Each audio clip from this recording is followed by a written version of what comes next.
काव्या नहीं जानती थी कि जरा सी बात का इतना बड़ा बतंगड़ बन जाएगा।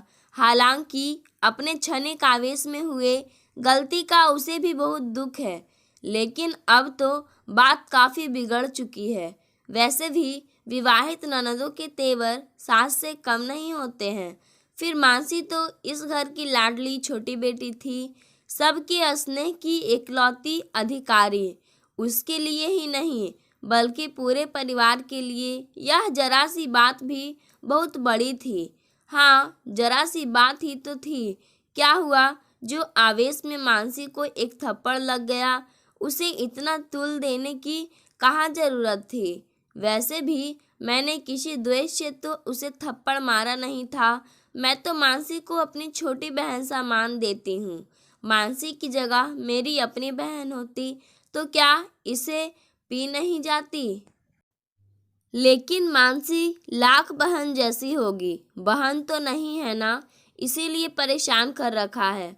काव्या जितना सोचती उतना ही उलझती जाती, लेकिन मामले को सुलझाने का कोई सिरा उसके हाथ में नहीं आ रहा था।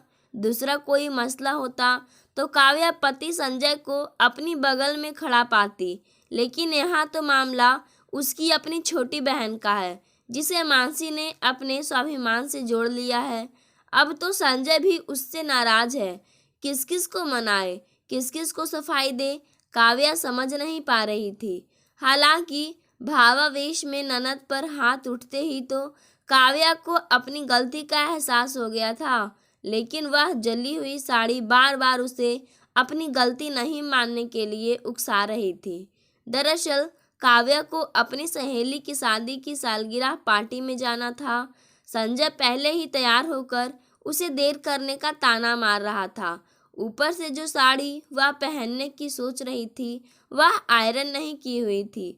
छुट्टियों में मायके आई हुई ननद ने लाड़ दिखाते हुए भाभी की साड़ी को आयरन करने की जिम्मेदारी ले ली। काव्या ननद पर रिझती हुई बाथरूम में घुस गई। इधर नंदोई जी का फोन आ गया और उधर मानसी बातों में डूब गई। बतरस में खोई मानसी आयरन को साड़ी पर से उठाना भूल गई और जब काव्या बाथरूम से निकली तो अपनी साड़ी को जलती हुई देखकर वह होश खो बैठी।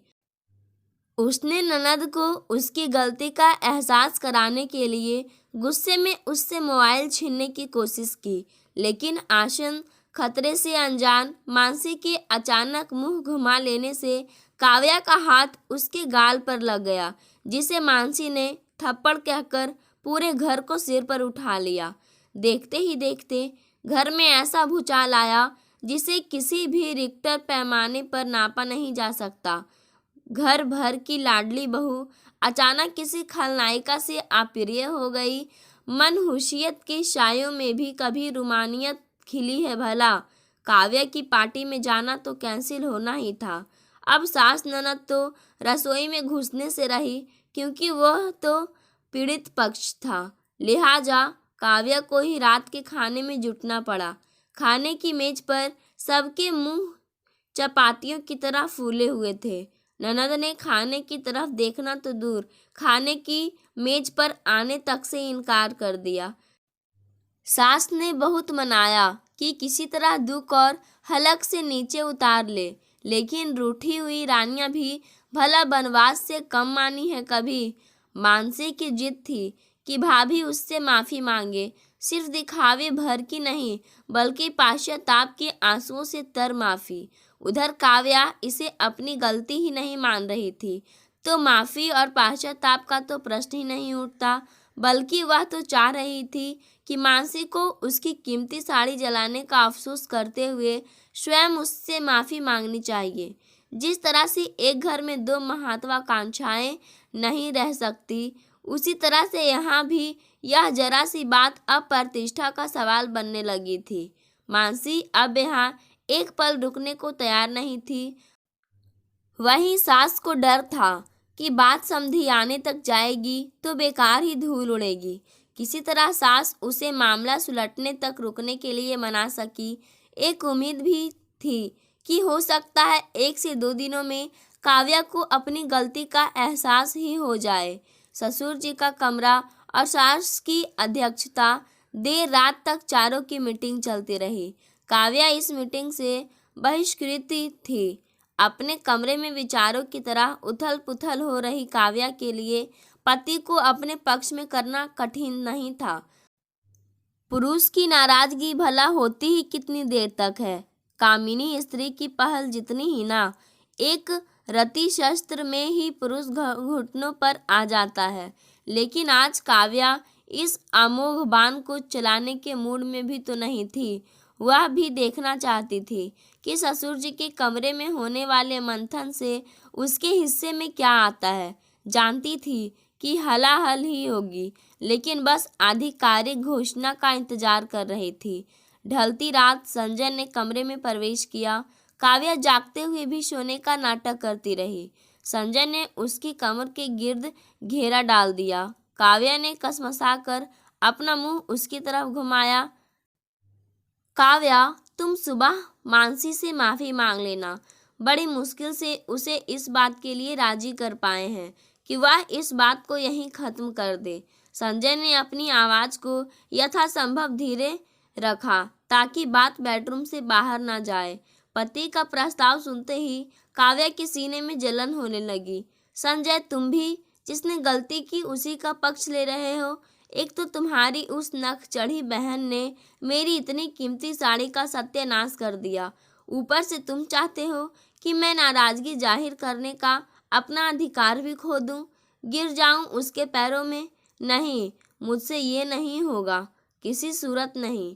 काव्या फुफकारी, एक साड़ी ही तो थी ना, जाने दो, मैं वैसी 5 नई ला दूंगा।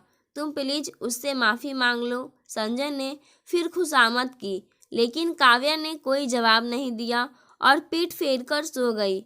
संजय ने उसे मजबूत बाहों से पकड़कर जबरदस्ती अपनी तरफ फेरा। काव्या को उसकी यह हरकत बहुत ही नागवार लगी। एक थप्पड़ ही तो मारा था ना, वह भी उसकी गलती पर।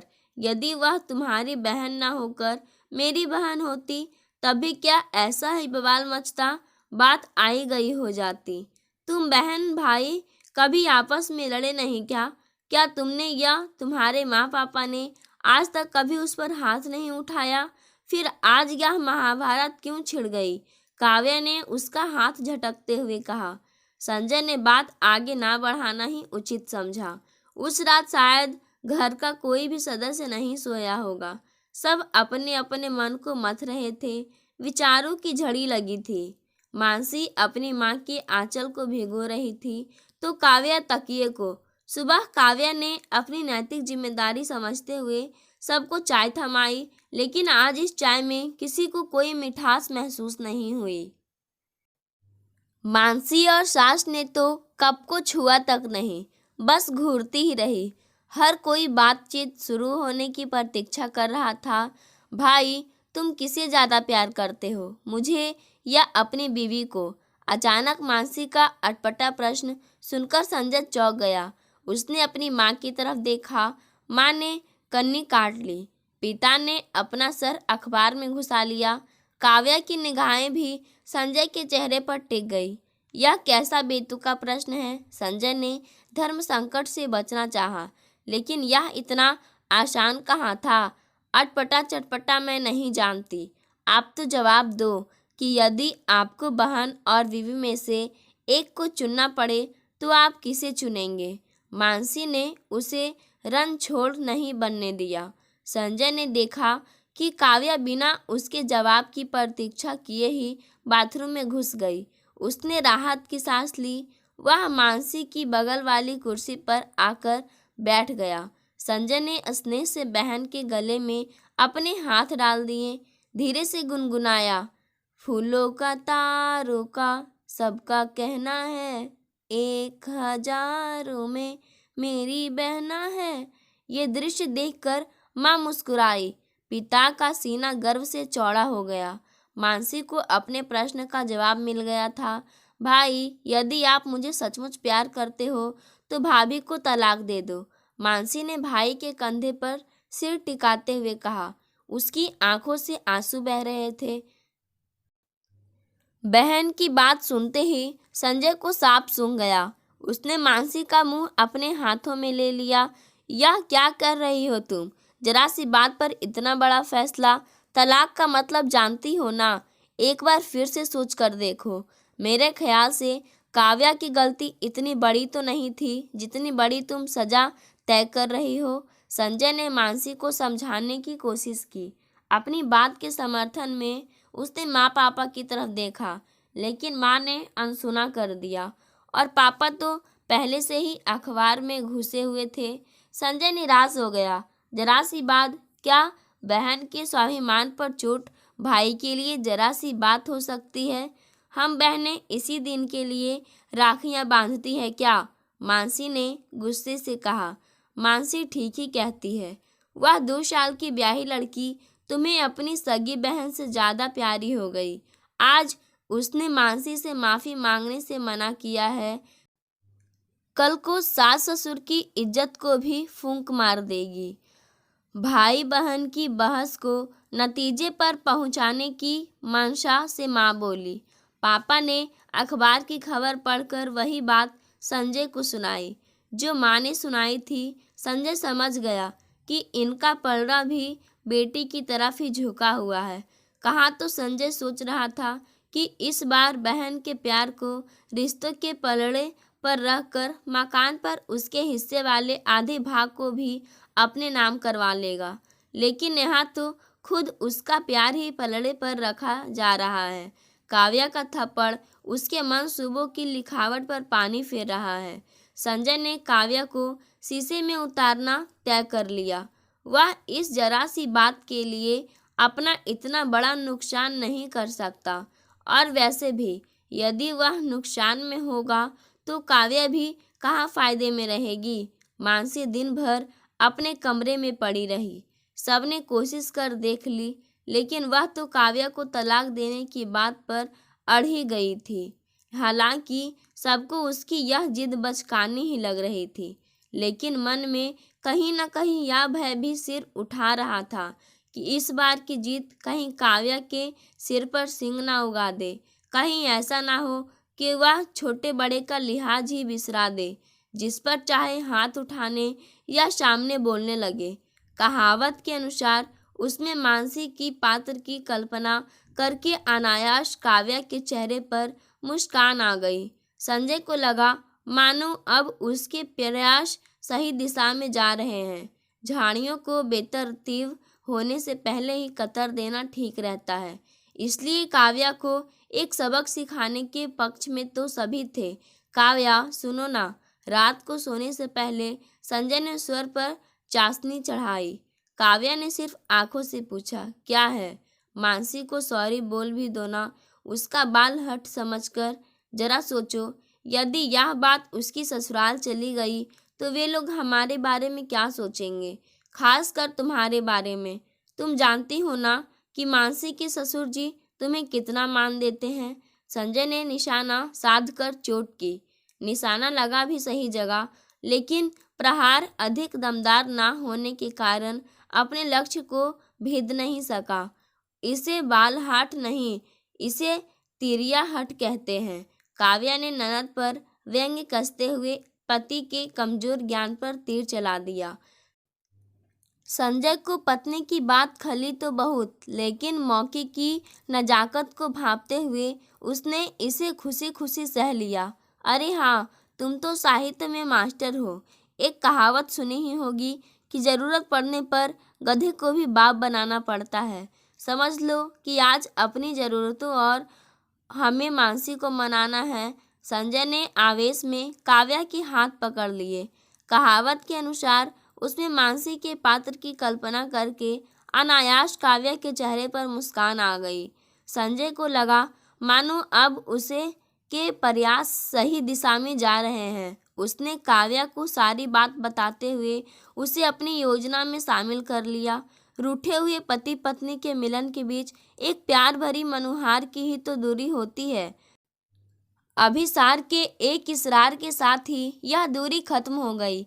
शक्कर के दूध में घुलते ही उसकी मिठास कई गुना बढ़ जाती है। अगली सुबह काव्या को सबको गुनगुनाते हुए चाय बनाते देखा तो इस परिवर्तन पर किसी को यकीन नहीं हुआ। संजय जरूर राजभरी पुलक के साथ मेज पर हाथों से तबला बजा रहा था। माँ पापा उठकर कमरे से बाहर आ चुके थे। मानसी अभी भी भीतर ही थी। काव्या ने 3 कप चाय बाहर रखे और 2 कप लेकर मानसी को उठाने चल दी। माँ पापा की आंखें लगातार उसका पीछा कर रही थी। आई एम सॉरी मानसी, मुझे इस तरह व्यवहार ही नहीं करना चाहिए था। प्लीज़ मुझे माफ़ कर दो। काव्या ने बिस्तर में गुमसुम बैठी ननद के पास बैठते हुए कहा। मानसी को सुबह सुबह इस माफ़ीनामे की उम्मीद नहीं थी। वह अचकचा गई। कल तक मैं इसे जरा सी बात ही समझ रही थी और तुम्हारी जिद को तुम्हारा बचपना, लेकिन कल रात जब से मैंने थप्पड़ मूवी देखी है तब से तुम्हारे दर्द को बहुत नज़दीक से महसूस कर पा रही हूँ। मैं इस बात से शर्मिंदा हूँ कि एक स्त्री होकर मैं तुम्हारी स्वाभिमान की रक्षा नहीं कर पाई। मैं सचमुच तुमसे माफ़ी मांगती हूँ, दिल से। मानसी ने देखा काव्या की पलकें सचमुच नम थी। उसने एक पल सोचा और भाभी के गले में बाहें डाल दी। संजय खुश था कि वह अपनी योजना को अमली जामा पहनाने में कामयाब हुआ। माँ पापा खुश थे क्योंकि बेटी खुश थी और मानसी खुश थी क्योंकि एक स्त्री ने दूसरी स्त्री की स्वाभिमान को पोषित किया था। पाठकों, आज की कहानी यहीं समाप्त होती है। धन्यवाद।